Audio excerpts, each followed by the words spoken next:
Hi yogis, Katy here in Elgin, Texas at my studio Body and Shine Wellness. Today we are going to play with Baby Crow. It is a fun hip opener and arm balance. Some people find it a little bit more accessible than regular crow. Some people find it a little bit more challenging. So we'll see what happens today. I would say grab a blanket if you're not quite so sure about your hip mobility or you're maybe a little bit afraid of falling on your face. So maybe have a blanket handy or some kind of pillow or something like that. Otherwise, we'll get started in a second.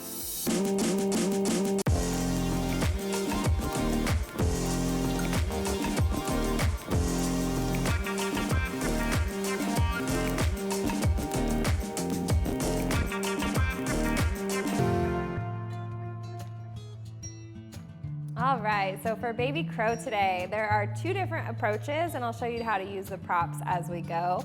Approach number one, it's a little bit more accessible if maybe you've got a little bit better range of motion in your hips, if you tend to do things like yogi squat, like fairly easily. You'll start with your forearms on the ground for that variation. So a lot like we did with our dolphin, or you do for baby plank, where you're able to grab outside edges of your arms, taking your arms out in front of you, and then bringing your legs to the backs of your triceps, just like you would for crow, except your forearms are on the ground. Actively press all the way through your forearms. Start to lift your hips up. And then just like crow, also using your core to help keep you there, right? So instead of just hopping your way into it and face planting right on the floor, you want to control lift. And you are very close to the floor. Obviously, your face is like this far.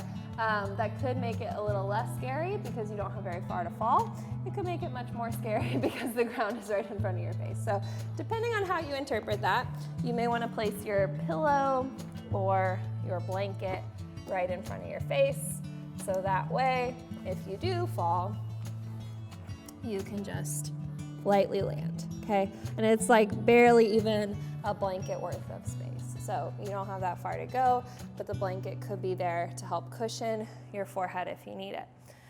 Those of us who are maybe a little less hip mobile, a little bit more strength side of things, you could start in a yogi squat. If you can't do yogi squat, stick with yogi squat. Work on that for now. Work on regular crow for now, because you do have to be really close to the ground, so you've got to be able to have your hips pretty open to not like just land on the floor. Anyway, so starting in your yogi squat, you're going to use gravity and momentum to your advantage, and you're just going to do a controlled fall, trying to maintain this contact of legs to triceps, roll your way into it, okay?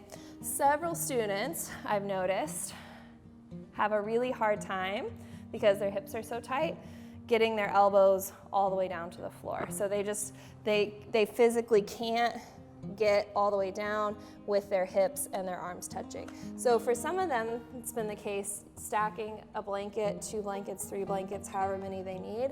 Then they can lean forward, have a little bit less space between them and the ground, and they can come into that arm balance for just a little second and feel what it feels like to get that sensation. So if you're in that boat where you're just not going to be able to touch the ground with your forearms and with your legs on your triceps, stacking up a few blankets, letting yourself have that little extra lift so that you can bring the earth closer to you and you're not just going to like tumble all the way to the ground on your face, okay? So that's Baby Crow. If you get pretty comfortable in your Baby Crow, if you follow me on Instagram, you might have seen me post this recently, you can start to play with your arms a little bit, okay? So you can get a little bit funky with your Baby Crow. Using the strength of your shoulders, you're gonna stay in your Baby Crow, and then you can start to lift, maybe fingers up to your face, like you're taking a cute little picture.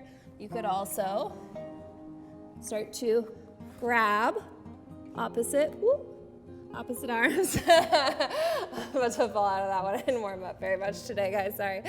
So your hips have to be pretty high in order to lift weight out of the one arm, taking it over, taking it back. You could try both arms. That's one I posted on Instagram recently, once you're feeling a little more frisky. But basically, using the strength of your core, your shoulders, your back, and then actively pressing into the forearm that's on the ground to keep yourself level. letting you have the freedom to move your arms around, do the Macarena, as Adrian says. So anyway, those are some fun things you can explore once baby crow becomes a little bit more comfortable. Otherwise, keep going with your baby crow or keep going with your yogi squat. I hope you had fun. Let me know if you have any questions, and check out the other forearm stuff this month. Thanks, guys.